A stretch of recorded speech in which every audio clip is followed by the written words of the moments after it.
আমার বান্দা যখন বেশি বেশি আমার জন্য নফল ইবাদত করে, এগুলো করার মধ্য দিয়ে বান্দা আমার কাছে আসতে থাকে। পড়েন সুবহানাল্লাহ। যত নফল ইবাদত করবেন তত আল্লাহর কাছে যাবেন। ফরজ তো করাই লাগবে, এটা কম্পালসারি, অব্লিগেটরি। ফরজ তো করা লাগবেই, কিন্তু আল্লাহর কাছে যেতে চাইলে কাছে যাওয়া যায় ফরজ দিয়ে না নফল দিয়ে? নফল দিয়ে। চিল্লায় বলেন কি দিয়ে? নফল হচ্ছে ওভারটাইম। নফল কি? ওভারটাইম করে যেমনি বেশি টাকা কামানো যায়, তেমনি নফল ইবাদত করে আল্লাহ তাআলার প্রিয় ভাজন বান্দা হওয়া যায়, কাছে যাওয়া যায়। চিল্লায় বলেন ঠিক কি না?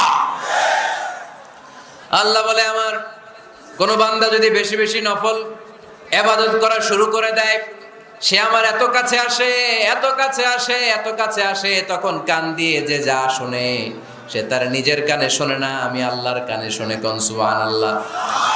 চোখ দিয়ে তখন সে যা দেখে নিজের চোখে দেখে না, আমি আল্লাহর চোখে